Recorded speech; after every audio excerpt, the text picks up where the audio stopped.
हालात तेरी जंजीर तोड़ जाऊंगा, अपने हाथों पे लिखी लकीर मोड़ जाऊंगा।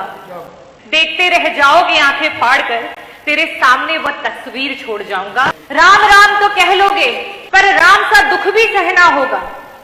और पहली चुनौती ये होगी कि मर्यादा में रहना होगा। राम राज का दावा देने वाली ये सरकार आज जगह जगह पर खुलेआम जिस तरीके से दिन दहाड़े हत्याएं हो रही हैं, लूट हो रही हैं, महिलाओं के साथ दुष्कर्म हो रहे हैं। आज अगर हम बात करें शिक्षा में, 69,000 शिक्षकों की भर्ती के घोटाले को आज तक कोई भूला नहीं है और बार बार इस कदम से उसकी गुहार लगाई जा रही है। आज हमारे देश का युवा कुछ चंद पैसों के लिए अपने देश से पलायन करके दूसरे देश में जाने के लिए तैयार है। ये सच में बड़ा ही शर्मनाक। राम नाम के जाप में तेरे पहले सा आराम नहीं, जबरदस्ती के जय श्री राम में सब कुछ है बस राम नहीं, सब कुछ है बस राम नहीं। मैं श्रद्धांजलि अर्पित करना चाहूंगी बाबा भीमराव अंबेडकर जी को। और उन्होंने वाकई इन लाइनों को अमर कर दिया कि ये हालात तेरी जंजीर तोड़ जाऊंगा, अपने हाथों पे लिखी लकीर मोड़ जाऊंगा। देखते रह जाओगे आंखें फाड़कर, देखते रह जाओगे आंखें फाड़कर, तेरे सामने वह तस्वीर छोड़ जाऊंगा। और बाबा भीमराव अंबेडकर जी ने वो तस्वीर छोड़ी, वो संविधान छोड़ा हमारे पास, और उस संविधान के नाते सर्वोच्च न्यायालय ने आदेश दिया और आज अयोध्या में रामलला विराजमान है। और ये आपकी सरकार के उपस्थिति में है। मैं आपको बधाई देना चाहती हूँ। आज के युवा, ये एक बड़ी अच्छी कविता है, जरा गौर से सुनिएगा, बड़ी जरूरी है। राम राम तो कह लोगे, पर राम सा दुख भी सहना होगा। और पहली चुनौती यह होगी कि मर्यादा में रहना होगा, मर्यादा में रहना होगा।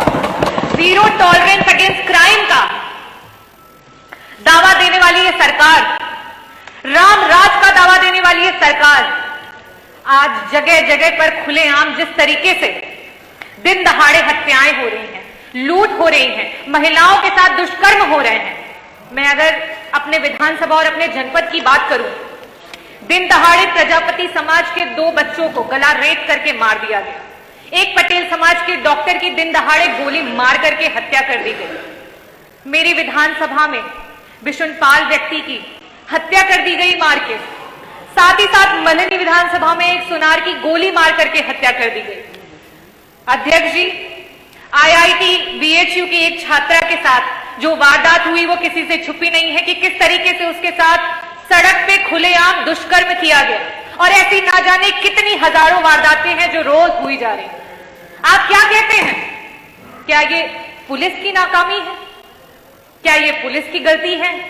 या ये उन युवाओं की गलती है जो आजकल क्राइम की ओर बढ़ता चला जाता है, जा रहा है, क्रिमिनल बनता चला जा रहा है? नहीं, ये आपके सरकार की नाकामी, ये आपके सरकार की गलती है जिसकी वजह से ये हो रहा है। आज जिस सरकार को शिक्षा की गुणवत्ता की तरफ सोचना चाहिए, जहां एक माँ बाप अपनी पूरी उम्र लगा देते हैं अपने बच्चे को एक बेहतर शिक्षा देने के लिए, लेकिन जब उस बच्चे का समय आता है तो ना उसके पास रोजगार है, ना उसके पास कारोबार है। इस विफल सरकार में एक बच्चा अपने आप को सफल करने की होड़ में आज क्राइम की तरफ बढ़ता चला जा रहा है, तो उसके लिए सिर्फ और सिर्फ आपकी सरकार जिम्मेवार है। अध्यक्ष जी,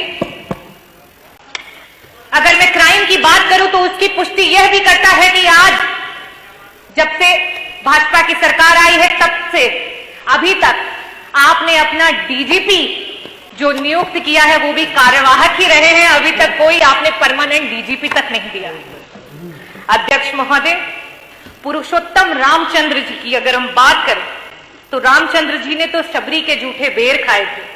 उन्होंने तो केवल सुग्रीव और हनुमान को गले लगाए और साथ ही साथ चाहे वो अहिल्या हो या फिर वो निषाद राज, सबको अपनाया। अगर वो चाहते तो वो रावण को हराने के लिए बड़े बड़े राजाओं के साथ संधि कर सकते थे। वो चाहते तो बड़ी बड़ी सेनाओं को ला सकते थे, लेकिन उनकी सेनाओं में कौन था? उनकी सेनाओं में थे वो गरीब, उनकी सेनाओं में थे वो दलित, उनकी सेनाओं में थे वो पिछड़े। उन्होंने उन्हें क्यों जोड़ा और उन्हें क्यों साथ लेकर के आए? वो इसलिए साथ लेकर के आए क्योंकि वो उन्हें यह एहसास कराना चाहते थे कि आपके अंदर वो ताकत है, आप सक्षम हैं, आप सशक्त हैं। आज रामराज का दावा करने वाली ये सरकार पीडीए की, चाहे वो पिछड़ा हो, दलित हो, अल्पसंख्यक हो, आदिवासी हो, उसकी सबसे बड़ी दुश्मन बनी पड़ी। आज अगर हम बात करें शिक्षा में, 69,000 शिक्षकों की भर्ती के घोटाले को आज तक कोई भूला नहीं है और बार बार इस सदन से उसकी गुहार लगाई जा रही है। आज अगर मेडिकल कॉलेजेस की बात करें, चाहे वो किंग जॉर्ज मेडिकल कॉलेज हो, चाहे वो आरएमएल हो, चाहे वो एसजीपीजीआई हो, आज भी अगर प्रोफेसर्स की भर्ती की बात आती है तो वहां जगह जगह पर आरक्षण का हनन हो रहा है और जगह जगह पर गलत तरीके से भर्तियां की जा रही हैं। आज भी 112 डायल की हमारी बच्चियां जो संवाद अधिकारी के रूप में काम करती थी, वो अपनी नौकरी के लिए गुहार लगा रही हैं। आज आउटसोर्सिंग के नाम पर हमारे देश की गरीब जनता को बंधुआ मजदूर बना दिया गया है। अध्यक्ष जी, आज 2-2 हजार की पगार पे उन लोगों से 8-8, 12-12 घंटे काम कराया जा रहा है। ये स्थिति है आपके सरकार।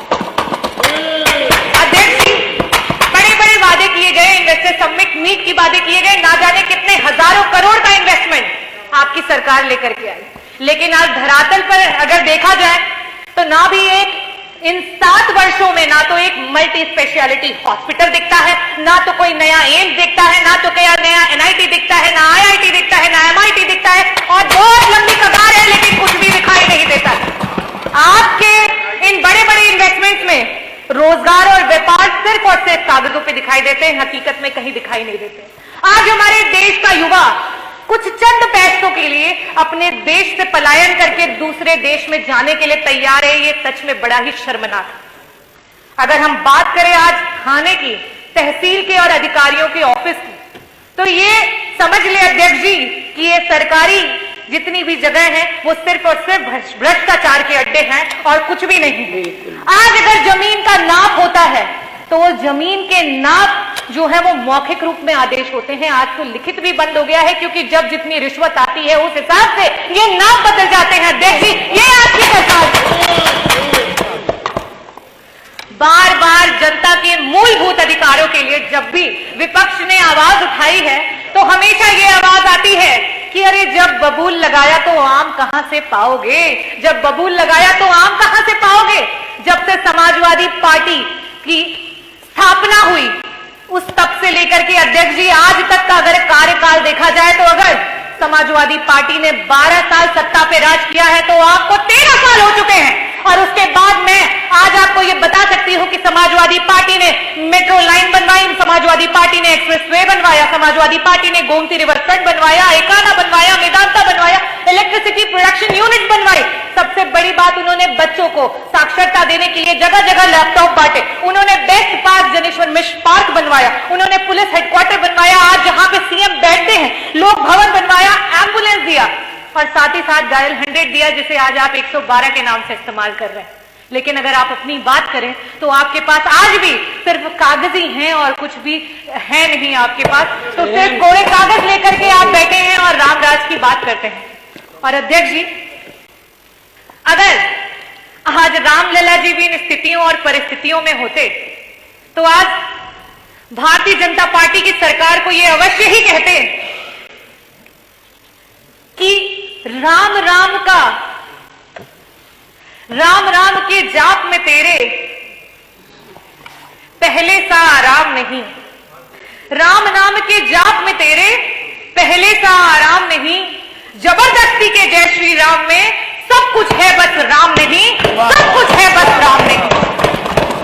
मैं सिया राम को नमन करती हूं। जय भीम, जय भारत, जय संविधान। धन्यवाद। नेशनल दस्तक की आपसे गुजारिश है कि अगर इसको बचाना चाहते हैं तो नेशनल दस्तक को सब्सक्राइब करने के लिए रेड कलर के सब्सक्राइब बटन को दबाएं, फिर बेल आइकन की घंटी दबाएं। नेशनल दस्तक को बचाने के लिए बहुत जरूरी है कि हर खबर को शेयर करें, लाइक करें, कमेंट जरूर करें।